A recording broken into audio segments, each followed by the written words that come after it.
তো কেমন আছো বন্ধুরা? আশা করি ভালোই আছো। আজ আমি এক্সপ্লেন করতে চলেছি 2023 সালে আসা ওয়েব সিরিজ দশম অবতার। তো চলো শুরু করা যাক।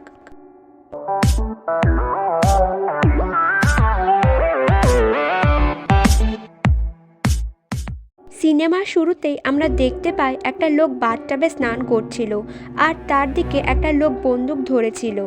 তার হাতে একটা প্লাস্টিকও ছিল যাতে অনেকগুলো রেড বেরিড পিরানহা মাছ ছিল। সেই লোকটা বাথটবের জলে সেই মাছগুলোকে ছেড়ে দেয় ও আমরা দেখতে পাই বাথটবের ভিতরে থাকা লোকটা ছটফট করছে। আর আমরা সেই সময় আততায়ীকেও দেখতে পাই যে সেই ছটফট করতে থাকা লোকটার দিকে মন দিয়ে দেখতে থাকে।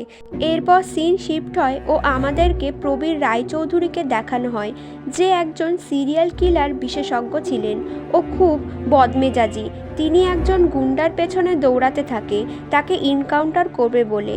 তারা দৌড়াতে দৌড়াতে পুলিশ স্টেশনে ঢুকলে প্রবীরের বন্ধু অমিত, যে একজন ইন্সপেক্টর ছিল, সে প্রবীরের হাত থেকে সেই গুন্ডাটাকে বাঁচিয়ে জেলের ভিতরে ভরে দেয় আর প্রবীরকে বোঝায় তার এই অতিরিক্ত মেজাজকে সামলানোর কথা। নয়তো সে এই খবর যদি মিডিয়ার কাছে পৌঁছায় তাহলে প্রবীরের ক্ষতি হতে পারে, এটাও তাকে বোঝায়। এর পরের সিনে আমাদের পরিচয় হয় ইন্সপেক্টর বিজয় পোদ্দারের সাথে, যে একজন লোককে খোঁজার জন্য বারে এসেছিল। সেই বার বন্ধ করে দেওয়ার জন্য সে বারের কাস্টমারদের বিল মিটিয়ে চলে যাওয়ার কথা বলে। সেই সময় বারের ইন্সপেক্টর প্রবীরও ছিল। বিজয়ের কথা শুনে সে বিজয়ের সাথে দেখা করতে চায়, আর ওখানেই ওদের প্রথম পরিচয় হয়। প্রথমে বিজয় প্রবীরকে না চিনতে পারলেও তার কার্ড দেখে সে তাকে চিনতে পারে। এরপর প্রবীর যখন বাড়িতে ছিল সেই সময় তার কাছে একটা কেস নিয়ে ফোন আসে। ফোন পেয়ে সে সেই স্পটে গেলে আমরা দেখতে পাই সিনেমার শুরুতে যে মার্ডার দেখানো হয়েছিল এটা তারই কেস। এর ইনভেস্টিগেশন করতেই প্রবীর গেছে। প্রবীর গিয়ে দেখে বাথটবের ভেতরে থাকা লোকটার শরীর খুবলে খুবলে খেয়েছে মাছগুলো। আমরা জানতে পারি যে মারা গেছে সে একজন প্রমোটার। ওই এরিয়াতে সব খারাপ কাজগুলো ওনারই করা। শয়ে শয়ে মানুষ খুন করেছে জমি খালি করার জন্য। শুধুমাত্র রোলিং পার্টির হাত রয়েছে ওর উপরে বলেই এখনো পর্যন্ত ও বেঁচে আছে, নয়তো তার শত্রুর কোনো অভাব নেই। প্রবীর যখন এই ব্যাপারগুলো নিয়ে একটা পুলিশ ইন্সপেক্টরের সাথে কথা বলছিল তখন সে হঠাৎ খেয়াল করে একটা তুলসীর পুঁথির মালা সে বাথটবের পাশেই পড়েছিল। এরপর পুলিশকে তদন্ত করতে বলে প্রবীর বেরিয়ে পড়ে যে পিরানহা মাছ কোথায় পাওয়া যায়। এর পরের সিনে আমরা ওই আততায়ীকে আবার দেখতে পাই, যে একটা লোকের বডি ম্যাসাজ করার জন্য রুমের ভেতরে ঢোকে, আর তখন হঠাৎ একটা কচ্ছপের স্ট্যাচু দিয়ে তার মাথায় বারবার বাড়ি মারে ও তাকে সেখানেই মেরে দেয়। সেই লোকটা মারা গেলে তার মাথার পাশে সেই কচ্ছপের স্ট্যাচু ও দুটো তুলসীর পুঁতির মালা রেখে দিয়ে চলে আসে ওই লোকটা। এই মার্ডার হওয়ার পর কমিশনার রজত বসু প্রবীর ও বিজয়কে নিয়ে একসাথে মিটিং করে, যেখানে জানা যায় যে লোকটা মারা গেছে সে একটা মাফিয়া ছিল। প্রবীর বলে আগেরটা আর এটা মিলিয়ে যে খুন হয়েছে সব একজনই করেছে, যেটাকে সিরিয়াল কিলিং বলে। বিজয় কারণ জানতে চাইলে প্রবীর জানায় প্রথম মার্ডারে একটা পুঁথির মালা পাওয়া গেছে আর মার্ডারটা করা হয়েছিল মাছ দিয়ে, আর দ্বিতীয় মার্ডারে দুটো পুঁথির মালা পাওয়া গেছে আর মার্ডারটা করা হয়েছে কচ্ছপের স্ট্যাচু দিয়ে। প্রবীর বলে যে খুনগুলো করেছে সে আরও 4টে খুন করবে। তখনই বিজয় বলে কারণ এটা হলো ভগবান বিষ্ণুর 10 অবতার, তার মধ্যে প্রথম 2টি অবতার মৎস্য ও কুরু দিয়ে খুনগুলো করা হয়েছে। বিজয়ের এই গভীর চিন্তাভাবনা দেখে প্রবীর ও কমিশনার রজত বসু দুজনে খুব খুশি হয়। আমরা জানতে পারি প্রবীরই বিজয়কে সিলেক্ট করেছে এই কেস হ্যান্ডেল করার জন্য, কারণ বিজয়ের বুদ্ধির পরিচয় প্রবীর আগেই পেয়ে গেছিল, আর বিজয়ের সিরিয়াল কিলিংয়ে ইন্টারেস্ট আছে এটা সে জানতো। এর পরের সিনে আমরা আবার সেই মার্ডারারকে দেখতে পাই। কেউ তাকে ফোন করে একটা লোকের ইনফরমেশন দিচ্ছে। এদিকে আমরা বিজয় ও প্রবীরের কথায় জানতে পারি বিজয়ের জন্ম হয়েছিল বাইজি বাড়িতে। সে তার বাবাকে ঠিকভাবে চেনেও না। ওরা এরপর নিজেদের মধ্যে কেস নিয়ে আলোচনা করতে থাকে। নেক্সট সিনে আমরা দেখতে পাই একটা ডক্টর যে একটা রেস্টুরেন্টে খেতে গেছে। ওয়েটার যখন তার খাবারের রেডি করে ভেতরে কিছু আনার জন্য যায়, তখন সেই মার্ডারারটা তার প্লেটে থাকা সসেস দুটো পাল্টে তার হাতে থাকা সসেস দুটো তার সেখানে রেখে দেয়। তারপর ওয়েটার সেই প্লেটটা নিয়ে সেই ডক্টরের সামনে দিয়ে দেয়। ডক্টর এবার সেগুলো তুলে খেতে শুরু করে। কিছুক্ষণ পর মুখ দিয়ে গ্যাজা উঠে সে সেখানেই মারা যায়। প্রবীর ও বিজয় সেই স্পটে গেলে ওরা দেখে তিনটের পুঁতির মালা পড়ে আছে, আর জানা যায় সেই সসেজের মধ্যে বিষ ছিল। এরপর ওরা রেস্টুরেন্টের মালিককে ডেকে জিজ্ঞাসাবাদ করতে থাকে। তখন ম্যানেজার জানায় যে একটা নতুন ছেলেকে ওরা কাজে নিয়েছে। ওরা এবার ওই ছেলেটার সাথে কথা বলতে চাইলে অন্য ওয়েটাররা বলে ওই ছেলেটা নাকি এমার্জেন্সি কাজ বলে তখনই বেরিয়ে গেছে। ওরা ছুটে বাইরে বেরিয়ে দেখে একজন পালিয়ে যাচ্ছে। এরপর ওরা ওই ছেলেটার পিছু নেয়। ছেলেটা একটা লোকের বাইক নিয়ে পালিয়ে যায়, আর তখন ওরা একটা গাড়ি দাঁড় করিয়ে সেই গাড়ি করে ওর পিছু নেয়। এরপর প্রবীর ওই ছেলেটার বাইকের পেছনের চাকায় গুলি করে, ও লোকটা পড়ে যায়। তারপর সে উঠে দৌড়াতে থাকে। এই সময় রেল লাইন টপকে লোকটা চলে যায়, আর সেই সময় বিজয় লাইন টপকাতে যাবে, একটা ট্রেন চলে আসে। আর ওই লোকটা এই সুযোগে কোথায় চলে যায় ওরা আর খুঁজে পায় না। এই তিনটে খুন নিয়ে মিডিয়া নানা রকম উল্টোপাল্টা কথা বলতে থাকে পুলিশকে, যার জন্য ওদের দুজনের উপর চাপ বাড়তে থাকে। ওরা এরপর নিজেদের মধ্যে বিষ্ণুর চতুর্থ অবতার নরসিংহ নিয়ে আলোচনা করতে থাকে। এর মধ্যে একটা কনস্টেবল এসে ওদের খবর দেয় একজন মহিলা এসেছে ওদের সাথে দেখা করার জন্য, যে নাকি চেনে কে এই খুনগুলো করেছে তাকে। আমাদেরকে মৈত্রী ঘটককে দেখানো হয়, যে পেশায় একজন সাইকিয়াট্রিস্ট। মৈত্রী জানায় যে তার কাছে বিশ্বরূপ বর্ধন নামে একজন পেশেন্ট আসে। সে নিজেকে বিষ্ণুর দশম অবতার মানে কল্কি বলে মনে করে, আর উনি শিওর যে এই খুনগুলো বিশ্বরূপই করেছে। কারণ মৈত্রী যখন তাকে এইরকম করতে ও নিজেকে কল্কি ভাবতে বারণ করে, তারপর থেকে আর বিশ্বরূপ মৈত্রীর কাছে আসে না। এরপর ফ্ল্যাশব্যাকে আমাদের দেখানো হয় যে বিশ্বরূপ ছোটবেলা থেকেই তার বাবার কাছে নানান রকম পৌরাণিক গল্প শুনে বড় হয়েছে, কিন্তু বিশ্বরূপ এই দশম অবতারের গল্প তার মনে বিশেষভাবে প্রভাব ফেলে। তাই ও ওটার প্রতি অবসেসড হয়ে পড়ে। ও নিজেকে বিষ্ণুর দশম অবতার অর্থাৎ কল্কি বলে মনে করতে থাকে, আর সমাজের ক্ষতিকারক লোকগুলোকে মারতে থাকে। এরপর সিন আবার প্রেজেন্টে শিফট হয়, যেখানে বিজয় মৈত্রীকে জিজ্ঞাসা করে সে কবে থেকে বুঝতে পারে যে এই খুনগুলো সে করছে। তখন মৈত্রী ওদেরকে বলে সেকেন্ড খুনের পর যখন ডিটেলসগুলো বেরোতে থাকে তখন থেকে ওর সন্দেহ হয়, আর ও যখন বিশ্বরূপকে এই ব্যাপারে জিজ্ঞাসা করে তখন বিশ্বরূপ সব স্বীকার করে। এরপর মৈত্রী বলে বিশ্বরূপের অ্যাড্রেস তো ও জানে না, কিন্তু ও একদিন বিশ্বরূপকে একটা বাড়ির সামনে নামিয়ে দিয়েছিল, ও ওদেরকে ওখানে নিয়ে যেতে পারে। এরপর প্রবীরের কাছে আর একটা ফোন আসে, যেখানে গিয়ে ওরা দেখে একটা লোক লিফটের মধ্যে ঘাড় ভেঙে মার্ডার করা হয়েছে। ওরা সেখানে খোঁজ নিয়ে জানতে পারে লোকটা ক্রিমিনাল লয়ার ছিল, যে টাকা নিয়ে অনেক ক্রিমিনালকে জেল থেকে ছাড়িয়ে দিয়েছিল। এমনকি একজনের ফাঁসি আটকে তার শাস্তি যাবজ্জীবনে ট্রান্সফার করেছিল। এরপর প্রবীর ও বিজয় নিজেদের মধ্যে আলোচনা করছিল যে এই খুনগুলো বিশ্বরূপী করতে পারে, কারণ এখানে 4টে তুলসীর পুঁতির মালা পাওয়া গেছে, আর এই খুনগুলো নৃসিংহদেবের মতোই প্যাটার্ন ফলো করেই করা হয়েছে। কারণ লিফট হলো যন্ত্র, যেটা মানুষও নয় জন্তুও নয়। আবার এই লিফট ঘরের বাইরেও নয় ভেতরেও নয়, আবার এটা মাটিতেও নয় আবার আকাশেও নয়। এবং এই সমস্ত খুনগুলো করা হয়েছে সানসেটে, যেটা দিনও নয় রাতও নয়। এরা এই মার্ডারারকে নিয়ে চিন্তায় পড়ে যায় যে একে কিভাবে ট্র্যাক করা যেতে পারে। পরের দিন সকালে ওরা সবাই মিলে যায় সেই বাড়িটার উদ্দেশ্যে, যেখানে মৈত্রী বিশ্বরূপকে ছেড়েছিল, কিন্তু ওরা ওখানে বিশ্বরূপকে পায় না, কারণ ওইটা ওর ভুল অ্যাড্রেস ছিল। এরই মাঝে প্রবীর বুঝতে পারে বিজয় ধীরে ধীরে মৈত্রীর উপর দুর্বল হয়ে পড়ছে, তাই বিজয়কে ও সাবধান হতে বলে, আর বলে এর জন্য ডিউটিতে যেন কোনো প্রবলেম না হয়।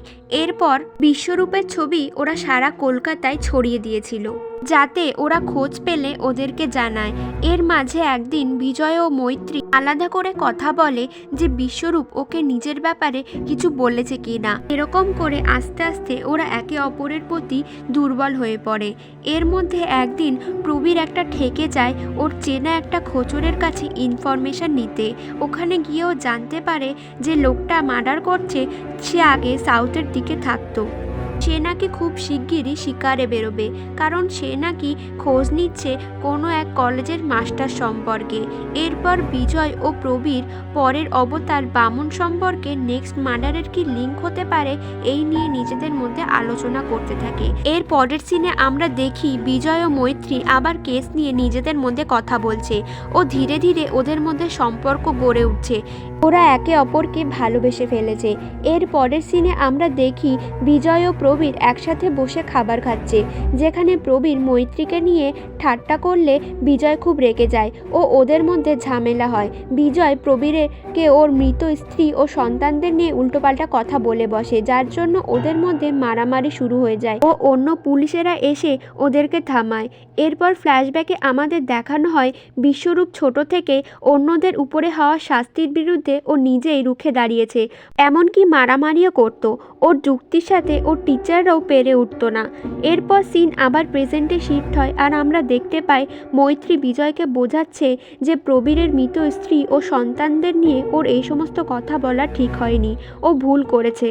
ওর এখন উচিত প্রবীরের কাছে গিয়ে ক্ষমা চেয়ে নেওয়া। এরপর আমরা দেখি সেই আততায়ী বামুন সেজে একটা লোককে চলন্ত ট্রেনের সামনে ধাক্কা মেরে দেয়। এর পরের দিন বিজয় যায় প্রবীরের কাছে কথা বলতে। বিজয় গিয়ে প্রবীরের কাছে ক্ষমা চেয়ে নেয় ও ভুল স্বীকার করে। প্রবীরও ওকে ক্ষমা করে দেয় আর ওরা আবার একসাথে কাজে ফেরে। তাই এবার সে স্পটে যায় যেখানে ধাক্কা লেগে লোকটা মারা গেছে। ওরা সিসিটিভিতে দেখে যে বিশ্বরূপ বামুন সেজে সেই কাজ করেছে। এরপর বিজয় খোঁজ নিয়ে জানতে পারে ওই লোকটা প্রফেসর ছিল আর ওনার বিরুদ্ধে মাল্টিপল সেক্সুয়াল হ্যারাসমেন্টের কেস চলছে। আর এবারও বিশ্বরূপ বামুন অবতারের প্যাটার্ন ফলো করে পা দিয়ে ঠেলে পাতালে, অর্থাৎ পাতাল রেলের তলায় ফেলে ওকে হত্যা করেছে। ওরা জানতে পারে বিশ্বরূপ মৈত্রীকে ফলো করছে, তাই ওরা একটা প্ল্যান করে। ওরা বিশ্বরূপের জন্য একটা ফাঁদ পাতে, যেখানে যেখানে মৈত্রী যায় সেই জায়গাগুলো বিশ্বরূপ জানে, সেখানে সেখানে বেশি করে মৈত্রী যাবে ও প্রবীর ও বিজয় ওকে দূর থেকে ফলো করবে। এরপর একদিন বিজয় ও প্রবীর মৈত্রীকে ওর বাড়িতে ছাড়তে আসে, যেখানে বিজয় ওকে এগিয়ে দিতে আসলে মৈত্রী ওকে একটা কবিতা শোনায়। তারপর মৈত্রী ঘরে ঢুকে যায়। মৈত্রী ঘরে ঢুকে দেখে বিশ্বরূপ ছদ্মবেশে ওর ঘরে বসে ওর জন্য ওয়েট করছে। ওখানে ওদের কথাবার্তায় আমরা জানতে পারি বিশ্বরূপের বাবাকে 3টে গুন্ডা পাথর দিয়ে মাথা ফাটিয়ে গলায় দড়ি দিয়ে ঝুলিয়ে ওকে খুন করেছে। তারপর থেকে ও এরকম ট্রমার মধ্যে চলে গেছে আর একের পর এক খুন করে চলেছে। এদিকে বিজয় ও প্রবীর গাড়ি নিয়ে যখন ফিরছিল, প্রবীরের কেমন মনে হতে ও আবার ব্যাক করে মৈত্রীর বাড়ির দিকে। ওরা আবার এসে মৈত্রীকে ডাকতে থাকে। বিশ্বরূপ উঠে মৈত্রীর মাথায় বন্দুক ধরে আর ওকে দরজা খুলতে বলে। এইভাবে বন্দুক ধরা অবস্থায় মৈত্রীকে দেখে ওরা ঘাবড়ে যায়। বিশ্বরূপ ওদেরকে ঘরে আসতে বলে, দরজাটা দিয়ে দিতে বলে। ওরা বিশ্বরূপের কথা মতো সবটাই করে। এরপর বিশ্বরূপ বলে বিজয়কে যে প্রবীরকে চেয়ারের সাথে বেঁধে ফেলতে। প্রবীরকে বাধা হয়ে গেলে মৈত্রী বিজয়কে চেয়ারের সাথে বাঁধবে। ওরা ওর কথা মতো সবটাই করে। বিশ্বরূপ তখন ওদেরকে বলে ওরা নাকি ভগবানের কাজে বাধা দিচ্ছে। ও জানায় বিজয় ও প্রবীরকে দুজনকেই ও মেরে দেবে। প্রবীর মানুষকে মারতে ও টর্চার করতে ভালোবাসে, সেই জন্য এরকম পুলিশ অফিসারকে মেরে ও সমাজকে দূষণমুক্ত করবে। আর বিজয়কে মরতে হবে কারণ ও প্রবীরের লেজু। তাই প্রবীর তখন বলে বিশ্বরূপকে যে তুমি বিষ্ণুর অবতার নও, তুমি রাবণ, হিরণ্যকশিপুর। দুষ্টের দমন করবে না, বরং ওই দুষ্ট। এটা শুনে বিশ্বরূপ ওর দিকে একটা কুড়ুল নিয়ে এগোতে থাকে। মৈত্রী তখন হঠাৎ উঠে বিশ্বরূপের বন্দুক হাতে নিয়ে নিয়ে বিশ্বরূপের দিকে ধরে আর বলে কুড়ুলটা ফেলে দিতে। বিশ্বরূপ তাও তার কথা শোনে না আর প্রবীরের দিকে এগোতে থাকে। আর অন্যদিকে আমরা দেখি প্রবীর নিজের হাতের দড়ি থেকে ছাড়ানোর চেষ্টা করছে। এরপর বিশ্বরূপ যেই তাকে কুড়ুল দিয়ে প্রবীরকে মারতে যাবে তখনই প্রবীর সরে গিয়ে তার পায়ে থাকা একটা বন্দুক দিয়ে বিশ্বরূপের বুকে গুলি করে দেয় আর বিশ্বরূপের হাত থেকে কুড়ুল পড়ে যায় আর ও ওখানেই শুয়ে পড়ে ও মারা যায়। এরপরে আমরা দেখি মৈত্রীর মা ওদের আওয়াজ শুনে বাইরে বেরিয়ে আসে। এসে বিশ্বরূপকে শুয়ে থাকতে দেখে বিশু বলে ডাকতে থাকে ও মৈত্রী ও বিশ্বরূপকে দাদা বলে ডাকতে থাকে। বিজয় ও প্রবীর এগুলো শুনে অবাক হয়ে যায়। এরপর সিন এখানেই শেষ হয়ে যায়। এর পরের সিনে আমরা আসল ঘটনা জানতে পারি। প্রবীর রজত বসুকে জানায় মৈত্রী আসলে বিশ্বরূপের বোন ও ওর পরিচয় ওর বোন হিসাবে দেয়নি, কারণ ওদের মা ট্রমাটাইজড হয়ে গেছে, কারণ উনি ওনার চোখের সামনে ওনার স্বামীকে খুন হতে দেখেছে। এর প্রতিবাদ করতে গিয়ে মৈত্রীকেও মলেস্ট হতে হয়েছে, আর সেটাও ওনার সামনে। ও ওর দাদার পরিচয় দেয়নি, না হলে পুলিশ ওর মাকে নিয়ে টানাটানি করত, যেটা মৈত্রী চায়নি। ওদের মা ওর ছেলের মৃত্যু চোখের সামনে দেখেছে, তাই তার মানসিক সমস্যায় সে আরও বেশি ভুগছে। এর পরের সিনে আমরা দেখতে পারি যে মৈত্রী ও বিজয় পাহাড়ে গেছে ঘুরতে। আমাদের বিজয় ও মৈত্রীকে দেখানো হয় ওরা নিজেদের মধ্যে কথা বলছিল। বিজয় হঠাৎ মৈত্রীকে জিজ্ঞাসা করে ওর বাবা যখন চোখের সামনে মারা যায় তখন বিশ্বরূপের ট্রমা হয়েছিল, কিন্তু মৈত্রীর কি ট্রমা হয়নি? মৈত্রী এটা শুনে হঠাৎ চুপ হয়ে যায়। এদিকে প্রবীর ফাইল ঘাঁটতে ঘাঁটতে কিছু একটা দেখে বারবার বিজয়কে ফোন করতে থাকে। বিজয় মৈত্রীকে জিজ্ঞাসা করে ও কিভাবে নিজেকে সামলেছিল। বিজয় হঠাৎ মনে পড়ে যায় মৈত্রীর বাবাকে যে মেরেছিল সে হলো সেই মাফিয়া যাকে বিশ্বরূপ সেকেন্ড খুন করেছিল। মৈত্রী তখন আস্তে আস্তে সব সত্যি কথা বলতে থাকে বিজয়কে। যে খুনগুলো আসলে বিশ্বরূপ করেছিল সেগুলোর আইডিয়া মৈত্রী তাকে দিয়েছিল। আসলে ওদের বাবা সাংবাদিক ছিল। কলকাতার একটা মাফিয়াকে নিয়ে সে কাগজে লেখে। মাফিয়াটা তার প্রতিশোধ নিতে সে তার লোকগুলোকে দিয়ে ওদের বাবাকে ওদেরই চোখের সামনে মেরে দেয় আর মৈত্রীকে রেপ করে। ওর কিছু করার ছিল না এই সব কিছু বসে দেখা ছাড়া। ওর দাদা এই ধাক্কাটা সামলাতে পারেনি, ওকে রিহাবেও ভর্তি করতে হয়। ওর দাদা যখন রিহাব থেকে ফেরে বিশ্বরূপ ঠিক করে যে পরের দিনই গিয়ে ও কলকাতায় মাফিয়াকে মেরে আসবে, কিন্তু মৈত্রী ওকে প্ল্যান দেয় যে এভাবে মারলে পুলিশ ওদেরকে সন্দেহ করবে, কারণ এর কিছুদিন আগেই ওরা মাফিয়া ওর বাবাকে মেরে ফেলেছে। তাই ও প্ল্যান দেয় যে ওরা প্রথমে এমন একজনকে খুন করবে যে পৃথিবীতে না থাকলেই দূষণমুক্ত হবে পৃথিবী, আর তারপরে এই মাফিয়াকে খুন করবে, যেটা হবে সিরিয়াল কিলিং বলে মনে হবে, আর সেকেন্ড খুনটাই হবে আসল ও শেষ খুন। কিন্তু এটুকু অবধি ঠিক ছিল মৈত্রীর প্ল্যান, কিন্তু ওর দাদা এতটাই সিরিয়াসলি এটাকে নিয়েছিল যে ও পরপর খুন করতে থাকে, যেটা মৈত্রী চায়নি। মৈত্রী বোঝালেও ওর দাদা বোঝে না, তাই থার্ড খুনের পর প্রবীর ও বিজয়ের কাছে যায় বিশ্বরূপকে আটকাতে পারে, যাতে ওরা বিজয় ওর এই সমস্ত প্ল্যানের কথা শুনে রেগে যায় মৈত্রীর উপরে। বিজয় বলে মৈত্রী তাহলে এতদিন অভিনয় করেছিল ওর দাদার প্রাণ বাঁচানোর জন্য। মৈত্রী জানায় যে ও অভিনয় করেনি, ও বিজয়কে সত্যিই ভালোবাসে। তখন বিজয় মানতে চায় না। বিজয় রেগে গিয়ে পেছনে ঘুরে থাকে আর মৈত্রী বলে ও এতদিন শুধুমাত্র বেঁচেছিল প্রতিশোধ নেওয়ার জন্য, কিন্তু বিজয় আসার পরে ও বাচ্চার মানে খুঁজে পেয়েছে। কিন্তু বিজয় যদি এখন ওকে বিশ্বাস না করে তাহলে ওকে আর বেঁচে থেকে লাভ কি? এই বলে ও উল্টো দিকে হাঁটতে শুরু করে আর বিজয়কে বলে ওর মা ও প্রবীর তাকে দেখতে। এরপর আমরা দেখি পাহাড় থেকে ঝাঁপ দেয়। নেক্সট সিনে আমরা দেখি প্রবীর বিজয়কে ফোন করে জানায় যে ওদের হিসাবে কোথাও গন্ডগোল আছে। তখন বিজয় বলে ও সব জানে, একটু আগে মৈত্রী লাফ দিয়েছে পাহাড় থেকে। প্রবীর এই সব কিছু শুনে আর কিছুই বলে না, বিজয়কে তাড়াতাড়ি ফিরে আসতে বলে। এরপরে 1 বছর পরের সিন দেখানো হয়, যেখানে আমরা দেখি নতুন একটা সিরিয়াল কিলিংয়ের বিষয় নিয়ে বিজয় ও প্রবীর আবার একসাথে কাজ শুরু করেছে। সিনেমাটা এখানেই শেষ হয়ে যায়। তো কেমন লাগলো বন্ধুরা আজকের এক্সপ্লেনেশন ভিডিওটা? ভালো লাগলে লাইক, শেয়ার, কমেন্ট করবেন ও আরও এরকম ভিডিও পেতে আমার চ্যানেলটিকে সাবস্ক্রাইব করে পাশে থাকা বেল আইকনটি প্রেস করে দেবেন, যাতে সমস্ত ভিডিও নোটিফিকেশান আপনাদের কাছে পৌঁছায়।